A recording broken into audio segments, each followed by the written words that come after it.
Hello, everyone. Happy Sunday. Okay, I am going to invite our guest today, Jermaine Taylor. One moment, please. Make sure we're all good to go. Hang on here. Okay, it's so good to see everybody. I see Marcella Music coming in. Hello, Marcella Music. Hold on, we're just getting ourselves all adjusted before we invite our guest in. I see Lady Too Cool, Taylor. Oh, there's our guest. Hold on, let me invite him to come on in, you guys. One sec. Jermaine Taylor should be here any moment. Happy Sunday, everybody. Let's see, we're waiting on Mr. Taylor to join us. Hey, Marcella Music. Hey. Okay. How are you, Lady Too Cool? It's good to see everybody. We'll have Mr. Taylor joining us. I see I am Sherry Kelly. Welcome. I am Sherry Kelly. Thank you guys for joining us. And I hope you guys are going to really participate in this conversation today, because I want to hear about what you think about all this, what films you saw, what you liked, who you think is going to win, etc. But we'll wait for Mr. Taylor to join us so we can get that conversation going. Okay, let's try him one more time. You guys know how this Instagram Live things work. Hold on for one sec here. I'm going to try it one more time. Let's see. Okay, so I sent Mr. Taylor another request. Let's see here. It says it's waiting for him to connect. Okay. Let's see here. I can see that Mr. Taylor has joined. I just don't see him. If you can hear me, Mr. Taylor, I sent you a request. So I think you need to accept the request. I think that's how that works. And I see Franz Del Soin has just joined. Hello, sir. Welcome. Happy Sunday. And thank you guys for your patience here. Let's give him just a moment to get in. Let's see here. And then again, Mr. Taylor, if you can hear me, because I see your name in here. If you can hear me, look for a request. Oh my God. I accepted it, but so you know how Instagram does. I know how this works. I know how it goes. Happy Sunday. How are you? Happy Sunday to you. It's Thank you so much. Sunday. I'm like all over the place. I just finished SOAPBOX Sunday, so now I'm in conversation with my very good friend, folks. Thank you so much for having me. Yo, thank you for being here. Before we jump into it, I just want to just give you a proper introduction and and your friend Marcella Music is here. There's some other people you know are here or are coming in. But, I'm going to give you a proper intro just to get things going here. I want to welcome my guest, ladies and gentlemen. He is an actor and TV personality nationally recognized for starring on the Game Show Network's remake of I've Got a Secret. Following his stint on the Game Show Network, he was a segment host on Your LA and a featured commentator on many of the VH1 Top 100 Countdown shows. Currently, he is the host of SOAPBOX Sunday with Jermaine Taylor, which streams Sunday afternoons on Instagram Live at Taylor Made World. Ladies and gentlemen, please welcome Jermaine Taylor. Yes. Boy, I tell you, you make me feel look so much better than what my reality really is. Thank you so much for having me, Frederick. You are welcome. Awesome. I love the movies. I do. Yeah, I know you do. And I know you had a busy day. Some of the folks that in here may have caught Jermaine's show streamed at 1 p.m. Pacific this afternoon, and it was also themed around the Oscars. So I'm glad you're not too tired of this topic, because there's so much to discuss. We're only going to be able to cover what we can cover in this hour. Before we get into it, I'm just going to let everyone know watching, in case they want, because we want your comments, we want you to join in, we want your feedback. What we're going to cover in this hour is 6 categories. So we're going to talk about the Best Actor category, the Best Actress category, the Best Supporting Actor category, the Best Supporting Actress category, Best Director, and Best Film, because we only have an hour. I know I can talk. Jermaine has a talk show himself. So we just said, let's just do 6 categories in an hour, but we want you guys, we want to hear from you as well. So Jermaine, I'm going to jump in. We're going to start with actor in a leading role. Actor in a leading role. And I'm going to, just for those watching, I'm going to name the nominees here. I know we both have seen everything, and then I want to talk about who we think is going to win, and then we can get into it. But the nominees for actor in a leading role, and for anyone who's under a rock, we're talking about the 93rd Annual Academy Awards, okay? That's coming on at 5 p.m. Pacific, 8 p.m. Eastern tonight. Just in case you didn't know what in the world we were talking about, that's what we're talking about, is the 2021 Oscars. So, actor in a leading role, Riz Ahmed, Sound of Metal. I know I could stop right there because I know you love Riz Ahmed. But, okay, Riz Ahmed, Sound of Metal, Chadwick Boseman, Ma Rainey's Black Bottom, Anthony Hopkins, The Father, Gary Oldman, Mank, and Stephen Yeun for Minari. Okay, who you've got your scorecard. I've got my scorecard. Who are you choosing to win this evening? Well, this is how I'm going to present it to you. Okay. I want Chadwick to win. Yeah. But if Chadwick can't win, I would love for Riz Ahmed to win. Right. Okay. Yeah, exactly. Okay. This was a tough. So I'm coming from a place of the fact that Chadwick Boseman has won every award in this category this entire season. This is kind of like the last stop on the train. Yeah. He has won Best Actor in every show this season. So I think it's going to be him. I think it's deserved to be him. Marcella Music said you've only seen one of those. Did you see Ma Rainey's Black Bottom, Marcella Music, with Chadwick Boseman? Well, I actually feel like it's a part of the big send-off for Chad. You know, there's been a whole year long of just acclimating ourselves to a world without him. So I feel like this right here, not necessarily put a button on it, but just send him off in the grandest fashion that we possibly can, because ultimately his career was headed for an Oscar. He was just that prolific of an actor. But since he is not with us, to, gain it and, earn it in another film, why not just give it to him now? Because inevitably it was coming.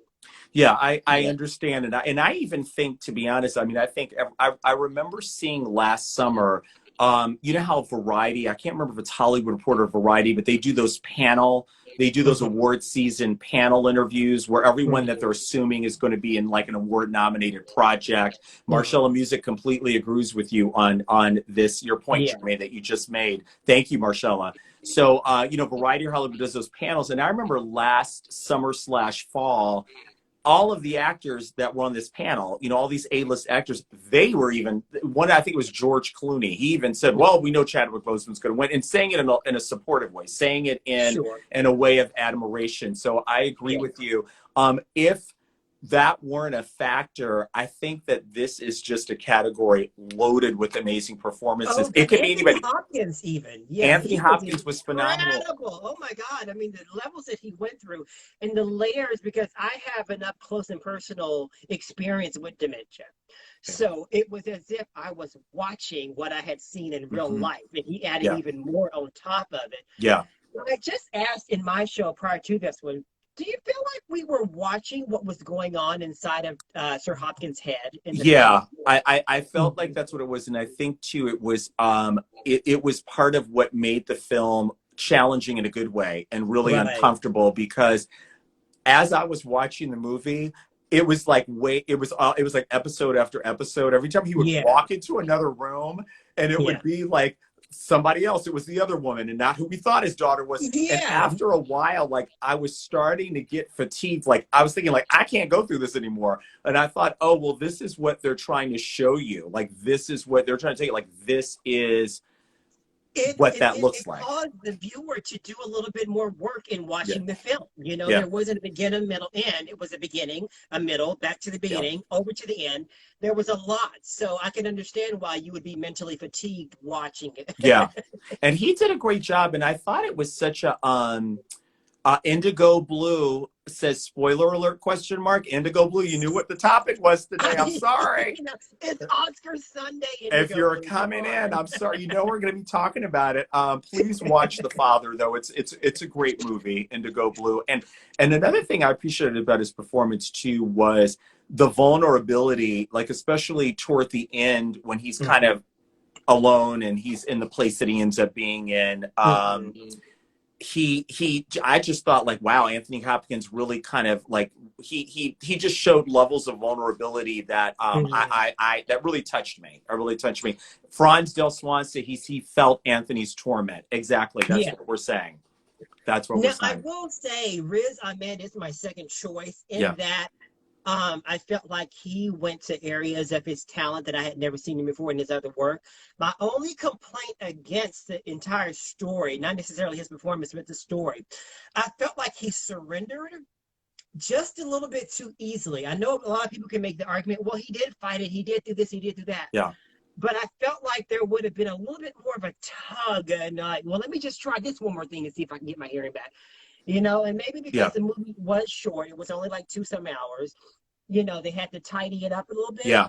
But to me, I felt like he just surrendered to that whole new way of life a little bit more, I a little think easier than what I would have. And okay. maybe I'm projecting, you Well, know. you know what I think I hear what you're saying because I felt like the man who's we'll get to him that actor in the supporting category, but the gentleman who played the one who kind of ran that house, Paul Racy, yeah, yes. basically laid down the line and said, "This is who we are. This is how we do it. If you're gonna live here, this is how we do it." And I never felt like Riz Ahmed's character was invested in that. And I think too that maybe he just kind of felt like, okay, well, I don't know if it was because the girlfriend was really kind of hoping he was going to maybe try something, you know, too, because I think she was also concerned about his recovery and his sobriety. You know, there was these other Right. factors of things going on. But to your point, I think maybe if they would have even had one more scene, like after Paul Racy introduced the whole concept to him and said, Mm-hmm. this is the lay of the land here if you decide to stay, even if there Mm-hmm. could have been like another scene or something that could have showed like, okay, he's at this crossroads and maybe this isn't what he thinks his solution is, but he's going to Right. try this. Maybe it would have felt less like, oh, okay, and he just did it. And then it didn't Well, really I end up. felt like the world showed him because it was obvious that his former girlfriend or his girlfriend, I don't know what status they were in when he went back to see her, that she had moved on. Yeah. It was very obvious that she had moved on. And I think him being in that space, he saw how life was different, how it was even going to be hard for her to wrap Yeah. her mind around that new way of life. And the healing that he had gotten with that apparatus, it Yeah. wasn't even complete. So I felt like the world showed him. But, you know, Yeah. in my mind, I mean, I've gone through my own traumatic experience where Yeah. I felt like, you know what, I'm going to fix this because I know what life is without Yeah. this. Yeah. So maybe I was projecting that onto And his it was also character. too, it was a first fix. So the film Mhm. kind of leaves it open where you don't know where No he doubt. went after that. You don't know. We Mhm. don't know that he went back to the group home. We don't know that Yeah. he didn't go. So that could have even been like, okay, that was that first thing he tried to fix it. It Mhm. was, you know, and he was very kind of like, I don't know. He was just on a mission. He was on a mission Mhm. to make that happen. He was selling his belongings and selling Yeah. all this stuff. Welcome, Turner Jasoff. And also And I saw, Bobby Octaviano, Cherie, and Keisha, they're all on here. hey, Yay. welcome, Cherie and Keisha and Bobby Octaviano. See, Jermaine, we're already at almost 15 minutes. We're still on that first category. So let me wrap up by saying we both, for our scorecards, we're both Yes. choosing Chadwick Boseman for leading Chadwick actor, Boseman. but definitely giving a strong, extremely runner-up, maybe a tied runner-up to Riz Ahmed and Anthony Anthony Hopkins. Hopkins. And also, I want Exactly. to give a shout out, Gary Oldman. I thought, you know, he was great. He's always great. And Stephen Yoon in Yeah. Minari was Yeah. wonderful as well. So, but as we move on, okay, this next category to me, this is the suspense of the night of these categories. Best actress. I'll tell you why I feel this way. Andra Day won the Golden Globe. Right. Viola Davis won the SAG Award. Yes. Frances McDormand won the BAFTA. BAFTA. And Right. then they've each picked up kind of independent awards along the way. Like, you know, Well, the Critics' Choice was Carey Mulligan. the Critics' Choice was Carey Mulligan. And then I believe on the Independent Film Awards the other night ago, Carey Mulligan won that. She won the Best Mhm. Actress in the Independent Film Awards. So, and also, I don't think Andra Day was nominated in that, but definitely Viola Davis was. So Yeah. this is tough. I'll say I don't think It's going. Everybody deserves to win. To tell you the truth, oh my God, Rosanna Du Guerrero. Welcome, Rosanna Du Guerrero. We're on our Best Actress category, Rosanna. Thank you for joining us. First, so let me, before I give you my strategic answer, my I thought Andra Day was phenomenal. I thought in a world of just kind of just based on performance, no politics, no popularity, no which film made more money or any of that stuff. I thought Andra Day was phenomenal in that role. And I actually saw it after she won the Golden Globe. But she was absolutely, absolutely phenomenal. So here's my strategic. I'm calling, though. This is what I'm calling. So this is where, I don't know, this is where I might lose some money on this one, but I don't know. I'm calling Viola Davis. I am too. I'm calling Viola Davis wow. and possibly Frances McDormand. Possibly, only because the film was that strong. Nomadland has a groundswell right now. Yeah. So I feel like she might get pulled into that groundswell. Yeah. But the only drawback is with that, she just won not too long ago. She won a couple of years ago for, I think, 3 billboards. Yes, welcome, Chef Dante. Chef Dante, welcome. Hey, Chef Dante. But however, Andra Day, the Golden Globes are sort of tailor-made for that role. I mean, for that sort of performance, because you know the Golden Globes, they love to celebrate movie musicals and movies that are kind of like mixed medium. So because it sort of spoke to that, you know, fascination that the foreign press has, I feel like that's why she won the Golden Globe. She somewhat lost a little steam since then. Yeah. And maybe it's because, you know, the actors have entered to the room. You know what I'm saying? Yeah.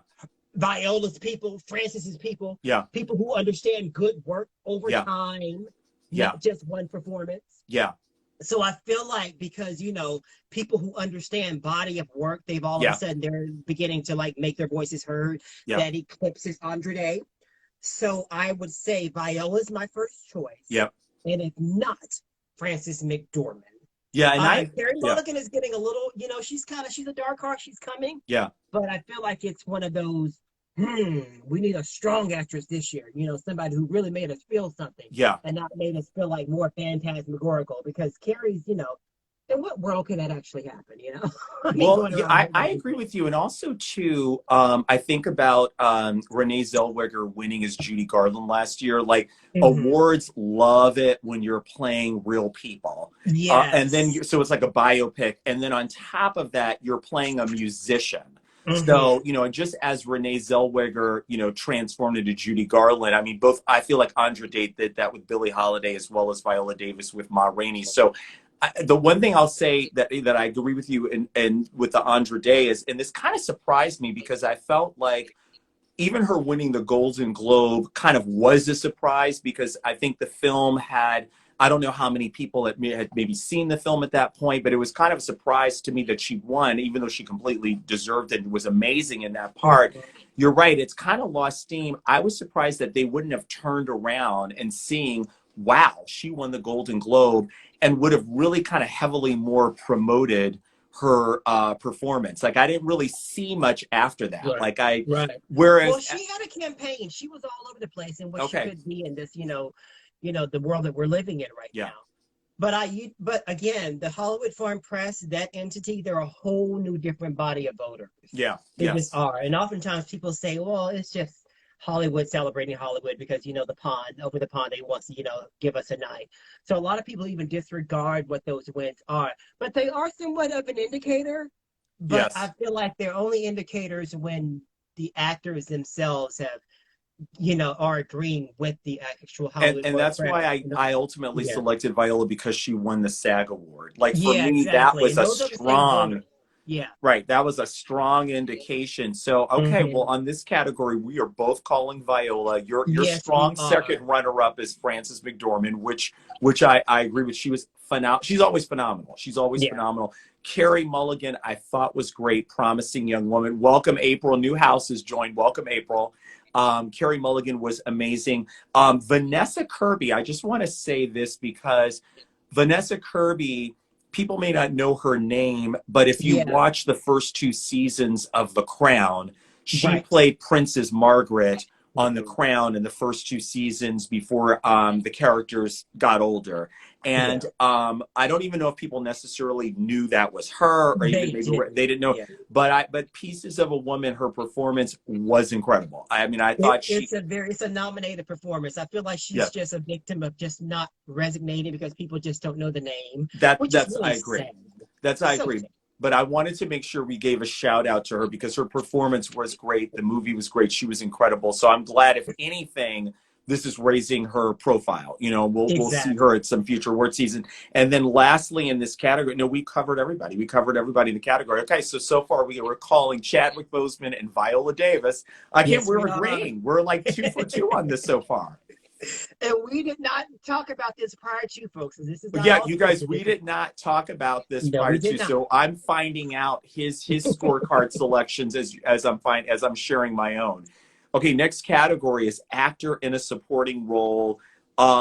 It's been a clean sweep for Daniel Kaluuya for Judas and the Black Messiah. I think it's going to continue. I think it's a done deal. Yeah, it was a transformation. I was just talking about, there was some pushback early on that the actual characters in the movie didn't represent the age of the characters in real life. And a lot of people thought that sort of took away from the resonance of the movie. But, I was also made aware that, 21 back in that time looked much older. So it worked. It really did. Yeah. And, other cultures have always projected that we were, much older than we were anyway. But Daniel Kaluuya, he transformed. He's a British actor. When you heard him in the film, he didn't sound like he was anything. He sounded like he was right there from Chicago. Yeah. So you can tell he did a lot of the work to get the accent right. He humanized, because I didn't know a lot about Fred Hampton. I only knew that story in a vague overall form. So he was able to educate a lot of people in the way that he actually told that story. So I like the fact that he did that. He's just a strong actor to me. He's a very, not just dark and physical appearance, but he doesn't mind tapping into those really, really ugly storylines that we have in our culture. And I like that about him. He takes those kind of risks as an actor. It's not always a popular role that he's playing. They're very muddy. They're not always, I want to run to it. But he's just a very solid actor. He makes really, really strong choices. And he's been winning everything, and I feel like he's going to pretty much win the trophy again tonight. Yeah. So, Jermaine, let me ask you this, because this was a little confusing to me, and I'm trying to sort through it. I know sometimes, and this goes back to the campaigning. I remember back in the day when they were campaigning for a certain actor for a certain part, sometimes they would put them in the category they thought they would win in. So someone who might have been should have been maybe in the leading category, maybe they put them in supporting because they thought, there's more likely of a chance they're going to win if we put them there. So in this category, he's competing with his co-star, Lakeith Stanfield, who's also nominated for supporting actor. And here's my question.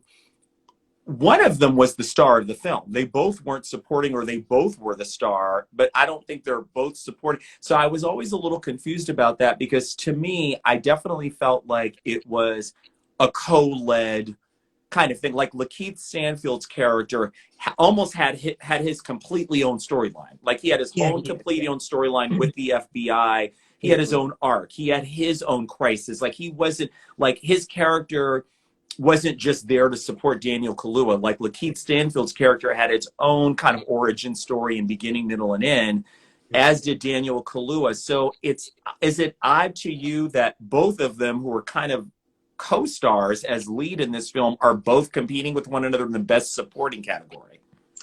I feel like it was more of just what they decided to do as a PR strategy and who can win. You know what I'm saying? I feel like it was more pretty much fashioned around that. Had Lakeith been a woman, perhaps it would have been like best actor and the other guy would have been supporting. I feel like, our little misogynist views got with that. But I feel like because of the way that you just described it, them both, evenly splitting the storyline, it just made sense, more of a marketing and campaign strategy that, they could possibly get yet another trophy out of this film.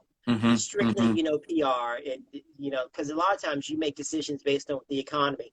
Yeah. You know, and I feel like that Yeah. kind of spoke to it too. So yeah, I just feel like it was a marketing decision for the most part. I don't know if and then too, because you have such a heavy hitter like Chadwick in the Best Actor category, I don't know if it would have served Daniel or Lakeith to be nominated because they would have just canceled it out too. Yeah. So they probably just submitted for the category they knew they could possibly win in. That's what Yeah, I'm thinking. And yeah. Lakeith Stanfield, who I feel like is somehow he always kind of maintains this under the radar status. Like he's this actor that's always captivating. Welcome, Yeah. Ronald Dennis 74. He's What's this up, actor. Ronnie? I love you, Hey. man. He was just on the soapbox. So, Yay! so Lakeith Stanfield, who I always find fascinating to watch.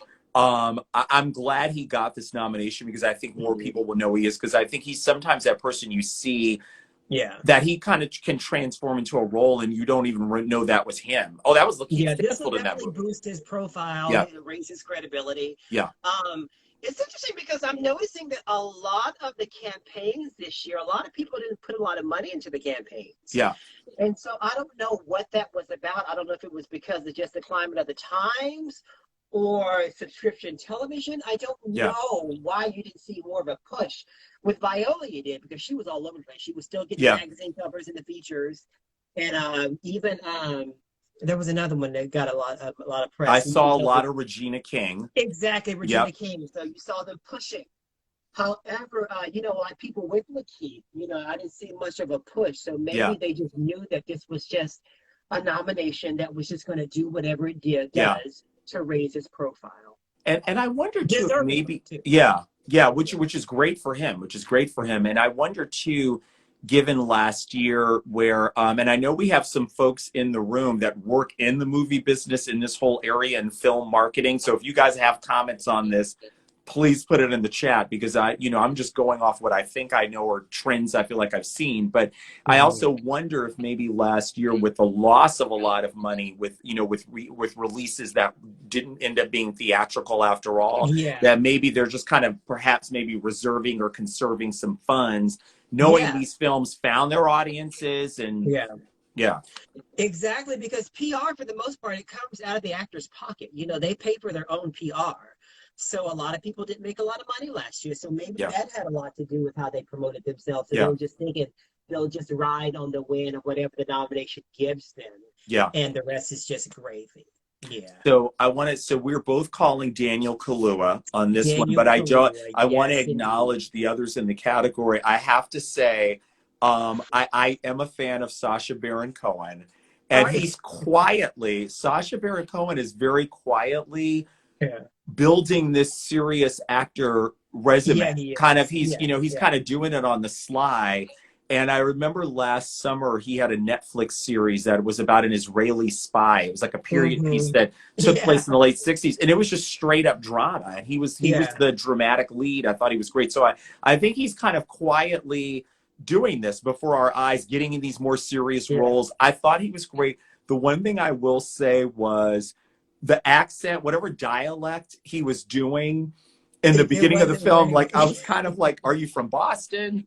Are you from Rhode Island? Like I was kind of unclear. And then like either I just forgot he was doing a dialect, or I didn't hear it anymore, or he stopped doing it. But I enjoyed him. I thought he was great. I did think he was great. I have just decidedly wrapped my mind around the fact that it just didn't matter. Because it was annoying me to begin with. You know what? It just doesn't matter. Just go with it. But he was great. And then I have to say, to me, I think this is the unsung hero of the category. I think he's phenomenal, and I'm glad he's not. Is Leslie Odom Jr. One Night in Miami? I thought he was Yes. phenomenal. Yeah. He's incredible. So it's another one of those two that like this nomination even will open up, Yeah. to Yeah. the world who he is as an artist. But I thought he was really great in that film I as Dan often Cook. hate this about, these awards and races because sometimes you're comparing things that aren't even comparable. Yeah, When you have a weighty character like Fred Hampton, I mean, everything that Daniel Kaluuya is going to say and do is just going to just be strong and evoke something out of you. Whereas Leslie Odom Jr.'s character is equally as weighty, but it's in a different way. You Yeah. know what I'm saying? Yeah. So it's like they're both great performances, but you're just weighing the person's actually story that they're telling. Yeah. You know, that's what's actually in the running too. In my mind, that's not always fair. It's just Yeah. not. But I I feel like understand. that's what Leslie Odom, and even Paul Raci, that what they're pretty Yeah. much victims of that. Their stories are just not as strong and loud. The volume is a Right. little bit more muted. Yeah. Yes, yes. Even though, and Paul Raci was great. He actually the other night won the Independent Spirit Award for Best Right. Supporting Actor. So, And he's uh, tailor made. That's his world. I can yeah, understand why the indie people would like him. yeah, You yeah, know, so I get it. Yeah. yeah. He was great. And then last, but we talked about Lakeith. Okay, well there we are, 3 for 3. Daniel Kaluuya for Best Hey. Supporting Actor. Okay.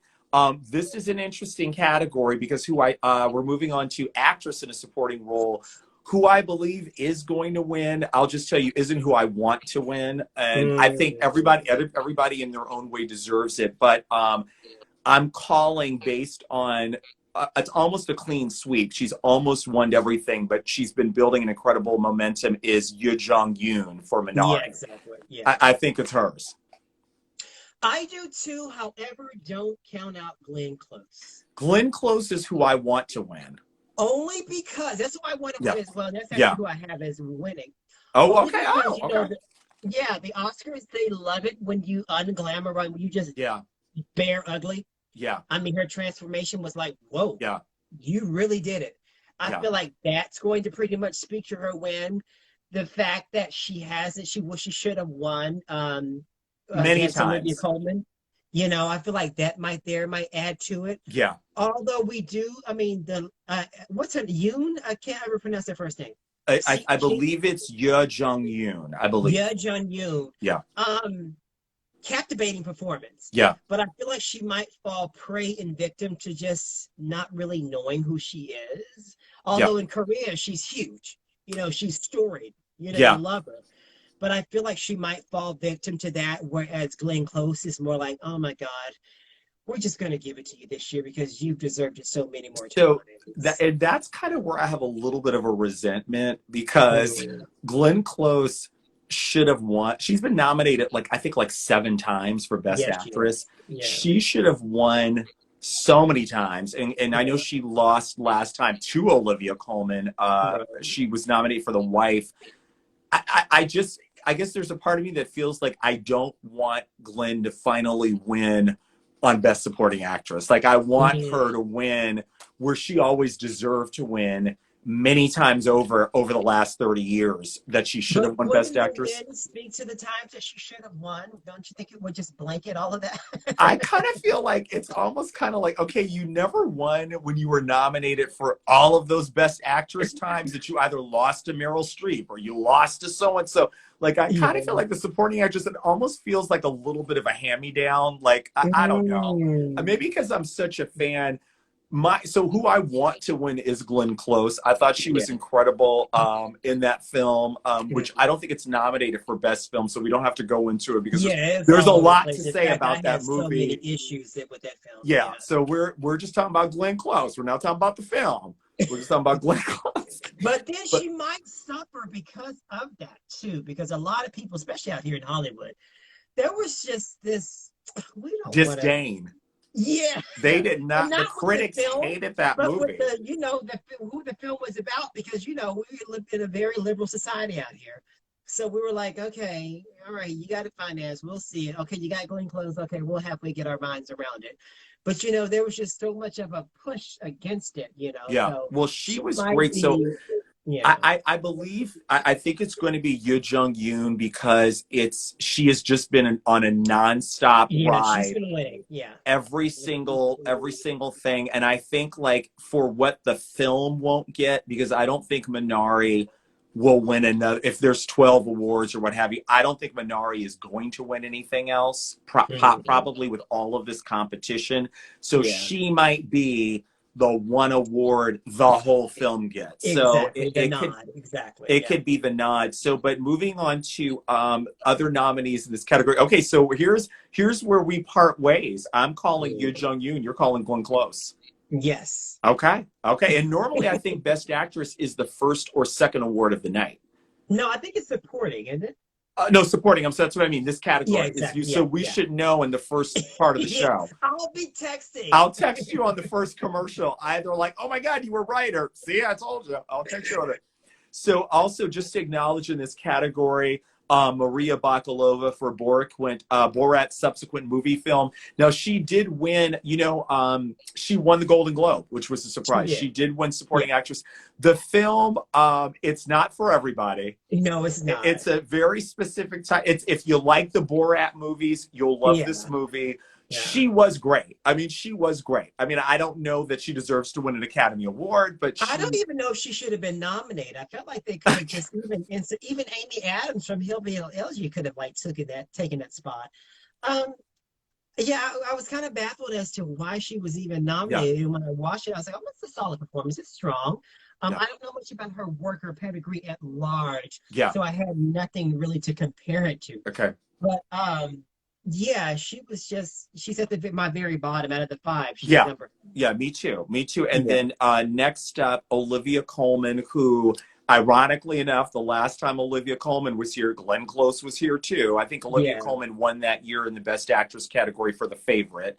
Um, Olivia Coleman. Here's my one thing. Like, she was great. She's always good. She was wonderful. I just didn't feel like she was really enough in the film. Like I, yeah. It was a very muted performance, if you don't mind me saying. And it was strong, but everything was heightened, but it was heightened at a low level. You know what I'm saying? yeah, yeah. Nothing was like, shoot. Subtle. You got the intention, but it wasn't like the performance that just kept you glued to her. And it seemed to Yeah, be that one note of distress. I don't know what to do about my dad. yeah, You hardly saw any other the range of yeah, emotion, and maybe that's what the character called for. yeah. I won't say she phoned it in, She was but great. it wasn't as compelling and huge and epic as I feel that Glenn Close was. I mean, Glenn Close Yeah, became a different. She was Appalachian trash, if you will. It was like a whole transformation of her whole entire body, the way she looked, how she talked. Um, you just that doesn't compare to me with what Olivia Coleman did. yeah. Olivia That's just Colman, my I thought she was great, and you're right. It was a very understated and subtle performance. opinion. I just felt like you're right. It was kind of like she did what she was supposed to do. I Right. think for me, this is where like marquee value plays a part. Like if this Mhm. were a lesser known actress or an unknown actress, I don't believe they would have been nominated for Not it. at Work. all. I No. just think Yeah. this is the gravity of that. It's Olivia Colman in this Mhm. part, which And kind of she's just not recently coming into that. Oh my God, it's Olivia Coleman. yeah. Because 5 years ago, I'm not sure if I really knew that name. Well, if you were a fan of like I was a fan of Broadchurch, so she had some really big like Okay. English work that would come over on like the BBC America, that Right. type of stuff. So Okay. I knew who she was, and she was also in that big film. I think she won a Golden Globe for it. Was that mini series with that British actor? I can't think of his Yes. name. It was the espionage film, I can't think of based what on you're talking about. Yes. yeah, I based on forgot the that was her. Yeah, I forgot that was her. yeah, Yeah. so she's been, but you're right. I mean, definitely, I think the crown, the favorite, really kind of The on favorite, these exactly. shores Yeah. Yeah. really elevated her. But so yeah, Mhm. and then last but not least, similarly, Amanda Seyfried, who I thought did a great job. I don't. Uh oh. Uh oh. Uh Anything, and oh. we'll talk about Best Picture later, but anything about that film, I just have a hard time staying awake for it. So go ahead. We'll get to that category. Amanda Seyfried, I thought was great. You know what it is? She's a young actress who has been around a while, She and has. I'm happy that this film has given her this type of visibility. This is Yeah. kind of her first time in the awards season, kind of Right. serious actors, etc. Yeah. I thought she did a great job. Again, kind of, I don't really feel like she was, to me, in the film compellingly enough for it to be like an award-winning role, but I Yeah. thought what she did have, she did well with, and she gave a great performance. And I'm kind of more happy just for her as an actor getting this opportunity and Right. this visibility. But I don't, so I'm I kudos to her. just never understood her intention in the whole film. I was like, Okay. what is she there to do? You know, I mean, I see how she did move the storyline along, but I don't know. I didn't get it. Yeah. I just didn't. I felt like it just could have easily been told and we could have went on, but I I don't know. think It's for me, just, what it was is I think because in the film, because he was doing this story about Hearst without saying it was Hearst, you know, because he right. wrote about it. For me, it was kind of like she was that, especially that one scene where they're sitting out front of where he's staying in the desert, and she's Uh-huh. kind of like, you know what, if you want to take me down, that's fine, but leave him alone. He's been Sure. good to me. I mean, I kind of felt like she was supposed to maybe be that part of his conscious, or I mean, Yeah. she was there in real life, but I get Yeah. what you're saying. It's kind of, there maybe wasn't enough meaningful stuff for her character Yeah. to be doing. Yeah. And maybe that's more the writer. I don't know that that's really her. I think that was maybe more the script, the writing, because I feel Right. like what she was tasked to do, she did. Mm. So maybe it was just not a developed enough character from a writing standpoint, perhaps. Well, I feel like her nomination is a byproduct of Hollywood just wanting to celebrate Hollywood. And that's what that movie does. You know, they Yeah, love to tell their own stories. yeah, And because that character was a part of it, you know, and because, you know, it is a favorite of this town out here, that movie, yeah, she was just built in and got the nomination, yeah, you know. yeah. Okay, well, we've got to. So you're calling Glenn Close. I'm calling Young Jung Yes. Noon. Okay, I got my scorecard as proof.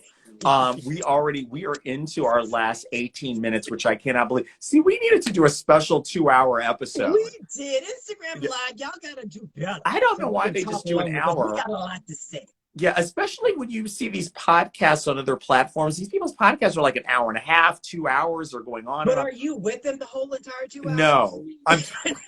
Or I do them in chunks. I do them in chunks when I'm just got 20 minutes here or 30 minutes there. Because Oh, sometimes they get a little monotonous. I'm like, oh, yeah. can you just do something with the trim of your voice to keep me engaged? Yeah. Because I forgot. I don't know what you just said. Okay. So in our last 18 minutes, we're going to move on to directing. So I'm calling. It's been a sweep. Chloe Zhao, Nomadland. Me too. Same here. I mean, I kind of feel like it would be a shock, and like I Yeah. think we might have an earthquake if she did not win tonight. She wove two different worlds even as she was directing. A lot of those people that were in that film weren't even actors. Yeah, yeah, yeah, And she pretty much took their lives and wove it into these stories. yeah, So imagining directing actors and non-actors and yeah, making those two worlds collide and seem seamless. Now, mind you, the actress, Frances McDormand, she was at the helm of it also. She was the glue, you know, pretty much the guy yeah, that got him through. But the heavy lifting came, in my opinion, was Chloe. yeah, Knowing how to weave those non-actors who don't really understand training and taking beats and knowing how to pull back, yeah. how to make it harmonious with She people pulled that that are off. training. You know what I'm saying? She Yeah, did. She knew how to film even the way she filmed it, like that beautiful landscape. yeah. You That know, was I got my this thought. point even when there was no dialogue. Yeah, that I was my do thought. wish that there was more backstory with some of the actors and some of the nomads. That's the only thing that sort of bothers me because I just love to know one's evolution and how they got to that place in life, even though Yeah, the film was about Frances. yeah, I would have liked to have known just a little bit more, yeah. but I felt like she just made the worlds collide so beautifully. And Yeah, and it's a credit to, I believe I think she might have wrote the screenplay as well. I think, and I yeah, it think was it's a a book. credit. I Yeah. think it's a credit to her storytelling, because when you leave the theater like feeling like, God, I wish I could have known more about that other character or this character or that character. Mhm. Like she made it so intriguing and fascinating that like that woman, the one that went off to build that home out of recycled materials in Arizona, like Yes. I wanted to follow her and see like what's going to happen. You know, the one that went to Alaska. So I think it was like she really did Yeah. make these people come Yeah. alive. And Yeah. the film, which I mean, I think it's a very inexpensive film. Like you said, she made it look so rich. She made it Exactly. look so gorgeous. And that was like an inexpensive, very Very much independent so. film. Yeah. I think she did a great job. So I will say another round, Thomas Vinterberg. I enjoyed that movie. I don't know that it's a best directing win, but I don't either. Yeah. I enjoyed it, but yeah. maybe it might win in the foreign film category. It might win Yeah. there. And next on the list, and you know, I know this is going to be challenging for you because I do know Mank, David Fincher. Violet Dress just joined. Violet Dress also was not a fan of this movie. Violet Dress, in case you want to chat something in the box. It's beautifully shot. The cinematography is lovely. But again, there were just so many themes coming at me, so many big names, so many storylines. I was like, okay, I am just having a hard time. And I felt it moves at such a glacial pace. Yeah. You know, that was just me. Now, I had a friend of mine, my fraternity brother, we were just on, and he sees the film through a completely different lens. And I was able to agree with him on some of his findings. But again, I don't have that sort of objectivity. Okay. Welcome, Christine Rasmussen, Art Studio. I will say about Mank, I do think it was, for me, it felt like it was definitely like a labor of love, passion project for the director, David Fincher, who's like a huge director, done many incredible films. It was gorgeous. I thought it was very ambitious what he set out to do. I'll say, and touching kind of in agreement with you, the kind of the storytelling formula that he chose, after a while I started getting whiplash. Like after a while, it was because it would always fade to black, and then it would, you know, say 1932, Wednesday, February 4th, or whatever it was, you know, Paramount. And I felt like I was kind of getting yo-yoed back and forth. There was just so many themes he was weaving together and introducing so many of these names that I have long known about because I do know old Hollywood. And I'm thinking, wow, you're just skirting around this, and then you're jumping onto this. So there was it was a heavy lift, but I just don't understand how it all built the story. I felt like a lot of those things could have been left out. And did you find it was anticlimactic for me in the end? Like all of the flashback. So what he was doing, I felt when I was watching it is that he was kind of telling you about what was going on by taking you into a flashback conversation. So slowly, incrementally throughout the film, he's kind of catching you up to this moment that's going to happen when Orson Welles comes to where he's at in the desert. And they when he finally tells him, because, you know, Mank was a famous kind of ghostwriter. He was the fix-it guy. He fixed all the screenplays. I think even the one, Wizard of Oz, but things he never got credit for. So he was finally saying, I want credit. Like that was the whole big thing. I want credit. But okay, they had a little kind of disagreement about it. And then Orson Welles gave in and then the film ended. Like I kind of felt like it was no climax. It didn't really build. And then I looked up and I was like, oh, it's over. Like I didn't hated that I sort of knew the story of Citizen Kane too. So I think that had a lot to factor into how the movie, because I mean, it was interesting knowing some of the impediments that were like on the road to it. But I guess I kind of hated knowing how it all resolved. So maybe that sort of colored the way that I viewed the story. Okay. But I just thought it was just way too many themes to be introduced to. I mean, it required me as a viewer to do a little bit more work in watching it that I was kind of wanting to do at that moment, you know? And what do I need to keep up with and what don't I? Like what, as I'm going through, like what stories do I need to be making sure I'm paying attention to and then not, and then certain characters then never came back and somebody, you know, so, and you know, black and white.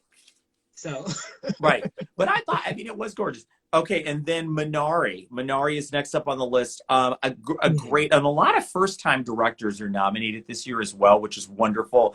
I loved. I don't have a bad thing to say about Minari, except I just don't think it was a best picture, or best director. But I have nothing bad to say about the film at all.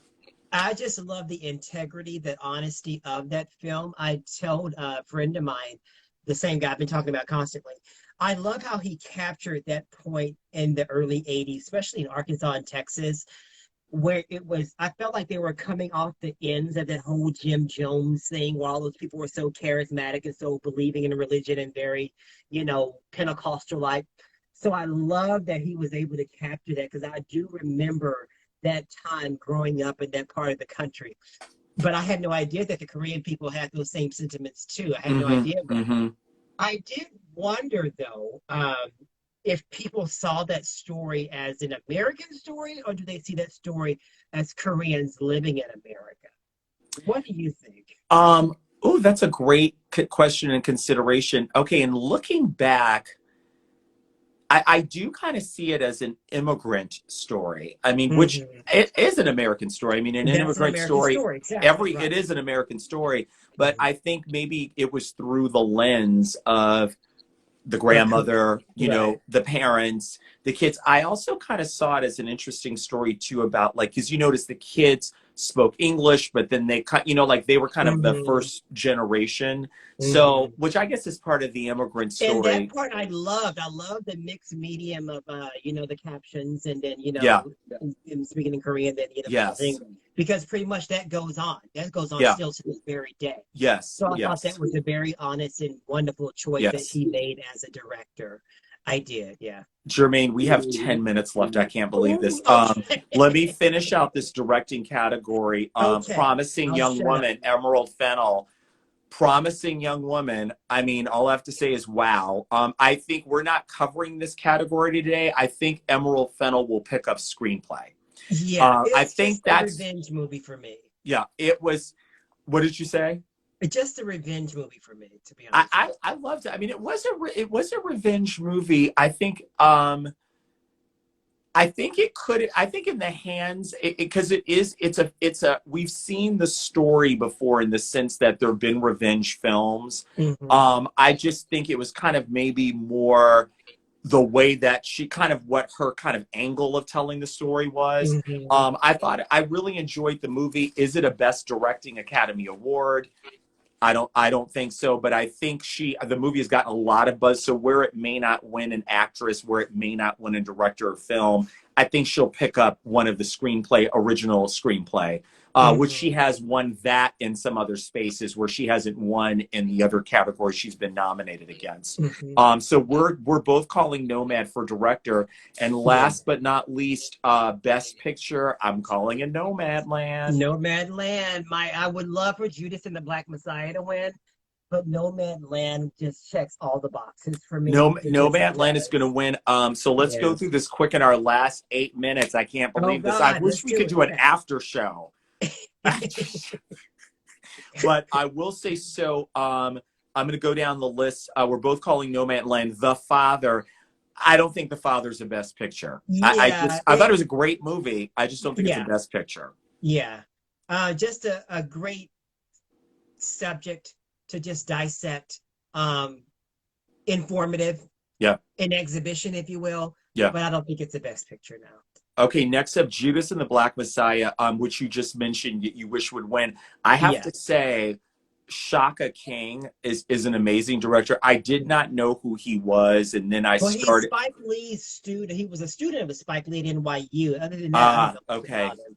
He's done a lot of indie stuff, but this was his first, bit went out the gate. So okay, because this was my first time being familiar with him, and I have to say, especially the first 20 minutes of this film or so. I mean, it's beautiful throughout, but the visuals in the first beginnings of Judas and the Black Messiah, like when Lakeith Stanfield's character is going to the bar and the cars in the streets and the whole, I mean, it was just gorgeous to look at. I mean, and I felt like I was there. I mean, he's just an incredible director. He's an incredible director. He made Black folk look really good in our rebellion. Okay. You know what I'm saying? We look good in that rebellion. If we can look like this and being on the streets fighting everybody looked good. Everybody looked good. I was like, I wanted to be everywhere where they were. I wanted to be, except when they were shooting out the one building. But I mean, exactly. It was like, it was gorgeous. So Judas and Black Messiah. I'm eager to see his work, what he does after too. this. Man, we got to get to it. I don't want to run out of time. Okay, Mank. I think we both talked about Mank. Moving on, Minari, which we loved. Yeah. Unfortunately, I think it's going to be Nomadland. Promising Young Woman, which we've discussed. Sound of Metal, which we discussed. Again, another first-time director. It's a lot of first-time directors this year. Sound of Metal, first-time director. Promising Young Woman, first-time director. And one we haven't talked about that's also nominated for Best Picture, last on the list, is The Trial of the Chicago Seven. And that movie, to me, I'm just on the fence about, because I don't know if it's the whole Aaron Sorkin eyes thing that, surrounds it, because it was very courtroom drama-like. Again, I would have liked to have known a little bit more about the gentlemen that were on trial. I did know a lot about Bobby Seale, so that sort of helped me with him. The rest of them, I needed to care for them a little bit more, Yeah. other than what Yeah. was going on in the moment. Yeah. Yeah, I just feel like those, I mean, you don't have to like tell a full out story, but give us something that would let us know Yeah. a little bit more of their, you know, who they were before this and how they Yeah. got here. And that to me, when that's missing, I have a hard time investing in the character.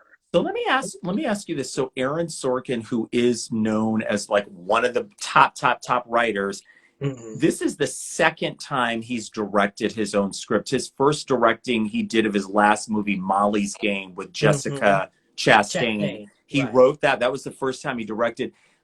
I personally felt in this last 5 minutes we have, Trial of the Chicago 7, I kind of felt like it might have been better in the hands of someone else as the director, because a lot of it I felt like it is such a meaningful, powerful story. And like you said, it was kind of across the surface. You got the personality, you got Abby Mm-hmm. Hoffman's personality, you got this one's personality, you got that one's personality, and then the soundtrack. And then a lot of it, I kind of felt like he was making it more of a fun film, like when he was Yeah, telling it, and the really fast cuts and the going back and forth yeah. and the whole, like there was something about it that I kind of wonder if maybe in the hands of someone else who might have directed it differently, if it wouldn't have been as, I don't want to say choppy, but I'm agreeing with you where that I think I got a little bit of each guy to kind of know Yeah, what they were all about. But there was a lot of humor in the film, and I yeah. don't know if he was trying to keep it lighter. Maybe it was just sort of an identity crisis for me a little bit. Like, is this a drama? Is it a dramedy? Is this a Well, I what? feel You know? like we were comparing the movie based on what we're living. You know No. what I'm saying? Because what we're living right now politically, that is kind of like going on, especially that last Yeah. administration. And Yeah. that was no laughing matter. None of Yeah. us were laughing when you Yeah. had judges stacked in the courtrooms that were doing somebody else's, you know, dirty Yeah. work. Yeah. So I felt like having that in our minds and then watching the performances where they're kind of like laughed off a little bit. I'm like, no, these are Yeah. people's lives. There's nothing to be Yeah. laughed at in this courtroom. Yeah. So I feel like that too might be a point of view that That wouldn't have been definitely there could. had it been another director. Yeah, Yeah. yeah, and I think so. So we'll see. I mean, I guess this is a trend where he's starting to direct his own work, and Yeah. I just, it would have been interesting to see what someone else might have done and how they would have told the story. So in this last 3 minutes, there's a lot of I told you we barely got through 6 categories, and I thought we could only do about 6 categories. So is there any final comments? Is there somebody that wasn't on the list that should have been on the list? Is there a film you felt like, oh, I'll tell you mine. This is who I feel didn't get any recognition but should have, who got a lot of recognition in some other award spaces. 40-year-old version, Rada Blank, 40-year-old version. I would have liked to have I actually seen. know her. You got to get her on your show. She's busy. She's busy, but I would have liked to have seen 40-year-old Yeah. version. She could have been nominated for screenplay. She could have been Yeah. nominated. I mean, anything. I thought she was great. That was kind of one of the movies from last year that maybe should have gotten a little more recognition. What do you think? I felt like they could have substituted Regina King's directorial effort in One Night in Miami with Thomas Vinberg. I Oh, felt like that yeah. could have been swapped out. Yeah, I agree. Because that was a very strong showing on her part. I agree. You know, I the agree. movie was very weighty in rhetoric, but Yeah. she still was able to tell the story. And So I felt like that could have been swapped out. I agree. And I think also she did something especially well is the transition of something that's originally a play. You know how often you watch a movie and you're like, I feel like I'm watching a play. Exactly. I loved how she did One Night in Miami because there was the boxing scenes, there was the nightclub scenes. She fleshed it out with some other environments where I didn't feel like I'm just watching one long scene. Exactly. I think it's a credit to her as a director. Yeah. Jermaine, before we get unceremoniously cut off by Instagram Live, I just thank you for coming on. This has been so much fun. Thank you for having me. I've really enjoyed this. It's been an Oscar fashion all day. Yeah, you've had a great time. Okay, you're red carpet ready. Are you going to an Oscar party tonight? Are you staying home? Are you chilling out? I will be right here. I'm about to make me a beautiful salad. And I'm about to enjoy the red carpet, and I'll be watching, and I'll be keeping my scorecard to see how you and I fared. Well, thank you, sir. Thank you. Enjoy the show. Thanks, everyone, for being here. We will see you next time on Frederick Johnson in Conversation. Enjoy the Oscars tonight. Bye. Bye, guys.